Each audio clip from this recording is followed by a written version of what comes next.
இயேசுக்கே புகழ், இயேசுக்கே நன்றி, மரியே வாழ்க.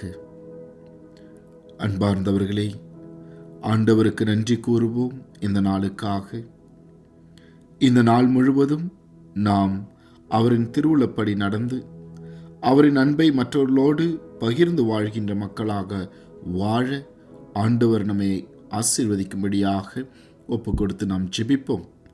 மேலும் இன்று சிறப்பாக நம்மிடம் ஜெப உதவி கேட்ட ஒவ்வொருவரையும் இறைவன் ஆசீர்வதித்து அவர்களின் கருத்துக்களை நிறைவேற்றி கொடுக்கும்படியாக அன்னை மரியாளின் பரிந்துரை வழியாக ஒப்பு கொடுத்து நாம் மன்றாடுவோம்.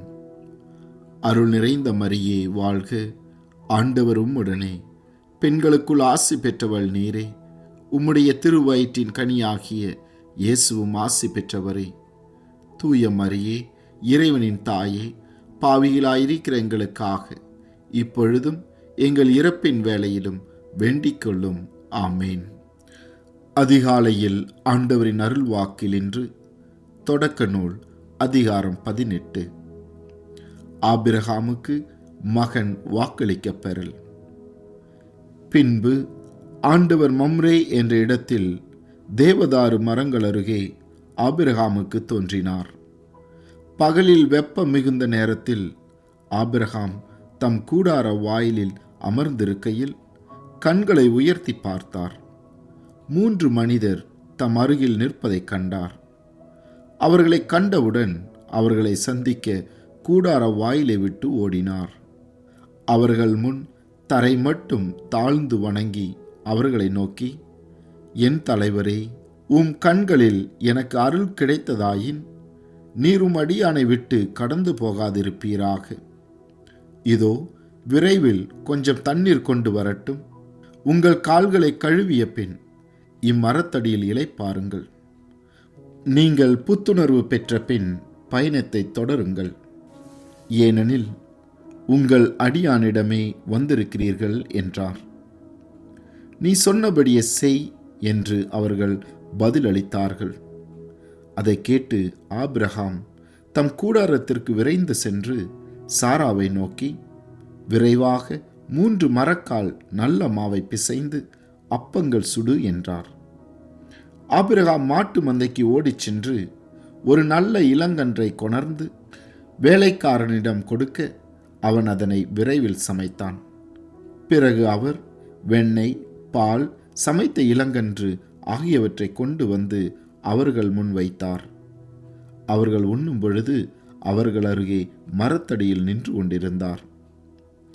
பின்பு அவர்கள் அவரை நோக்கி, உன் மனைவி சாரா எங்கே என்று கேட்க, அவர் அதோ கூடாரத்தில் இருக்கிறாள் என்று பதில் கூறினார். அப்பொழுது ஆண்டவர், நான் இளவேநீர் காலத்தில் உறுதியாக மீண்டும் உன்னிடம் வருவேன். அப்பொழுது உன் மனைவி சாராவுக்கு ஒரு மகன் பிறந்திருப்பான் என்றார்.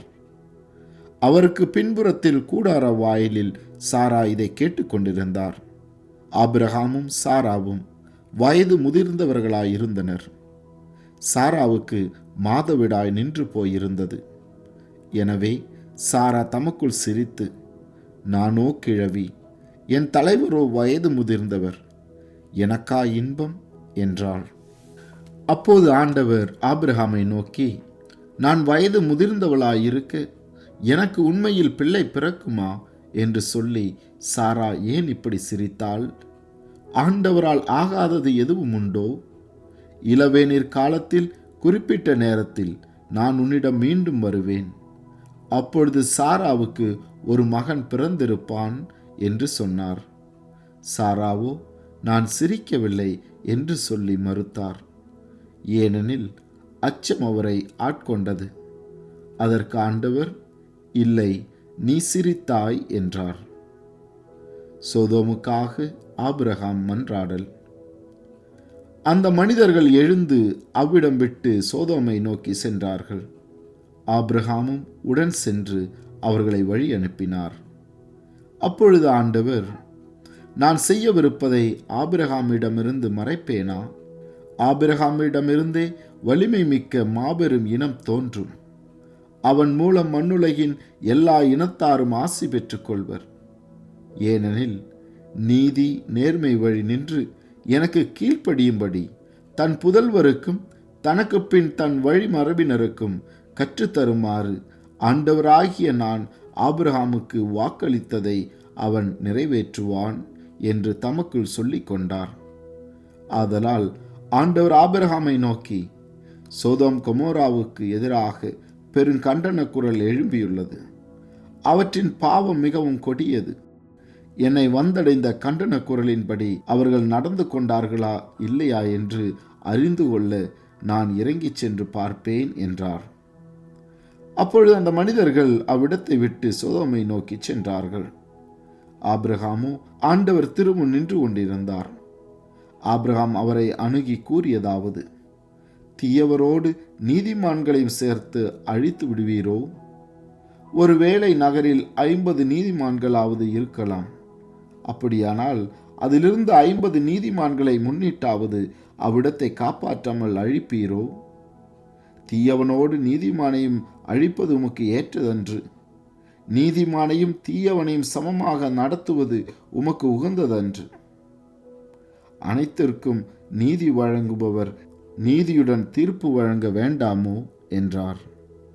அதற்கு ஆண்டவர், நான் சோதோம் நகரில் 50 நீதிமான்கள் இருப்பதாக கண்டால் அவர்களின் பொருட்டு முழுவதையும் காப்பாற்றுவேன் என்றார். அப்பொழுது ஆபிரகாம் மறுமொழியாக, தூசியும் சாம்பலுமான நான் என் தலைவரோடு பேச துணிந்து விட்டேன். ஒருவேளை அந்த 50 நீதிமான்களில் 5 பேர் குறைவாக இருக்கலாம். 5 பேர் குறைவதை முன்னிட்டு நகர் முழுவதையும் அழிப்பீரோ என்றார். அதற்கு அவர், நான் 45 பேரை அங்கே கண்டால் அழிக்க மாட்டேன் என்றார். மீண்டும் அவர் உரையாடலை தொடர்ந்து, ஒருவேளை அங்கே 40 பேர் மட்டும் காணப்பட்டால் என்ன செய்வீர் என்று கேட்க, ஆண்டவர், 40 நீதிமான்களின் பொருட்டு அதனை அழிக்க மாட்டேன் என்றார். அப்பொழுது ஆபிரகாம், என் தலைவரே, நான் இன்னும் பேச வேண்டும், சினமடைய வேண்டாம். ஒருவேளை அங்கே 30 பேரை காணப்பட்டால் என அவரும், 30 பேரை அங்கு காணப்பட்டால் அழிக்க மாட்டேன் என்று பதிலளித்தார். அவர், என் தலைவரே, உம்மோடு அடியேன் பேச துணிந்து விட்டேன். ஒருவேளை அங்கே 20 பேரை காணப்பட்டால் என. அதற்கு அவர், 20 பேரை முன்னிட்டு நான் அழிக்க மாட்டேன் என்றார். அதற்கு அவர், என் தலைவரே, சினமடைய வேண்டாம். இன்னும் ஒரே ஒரு தடவை மட்டும் என்னை பேசவிடும். ஒருவேளை அங்கு 10 பேர் மட்டும் காணப்பட்டால் என. அவர் அதற்கு, 10 பேரை முன்னிட்டு அழிக்க மாட்டேன் என்றார். ஆபிரகாமோடு பேசி முடித்த பின் ஆண்டவர் அவரை விட்டு சென்றார். ஆபிரகாமும் தம் இடத்திற்கு திரும்பிச் சென்றார். இது ஆண்டவரின் அருள்வாக்கு. இறைவா, உமக்கு நன்றி. மன்றாடுவோமாக.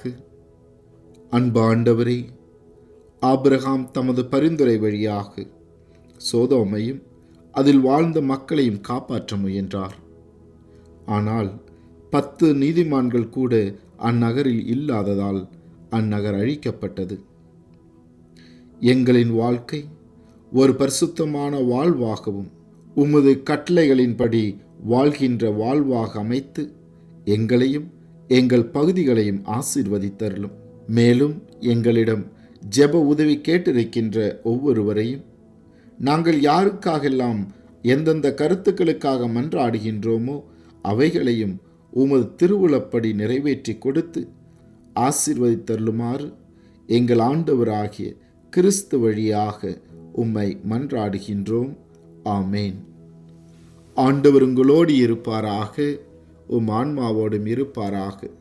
எல்லாம் வல்ல இறைவன், தந்தை, மகன், தூய ஆவி உங்களையும் உங்கள் குடும்பத்தில் உள்ள அனைவரையும் நிறைவாக ஆசீர்வதித்து பாதுகாத்து வழிநடத்துவாராக.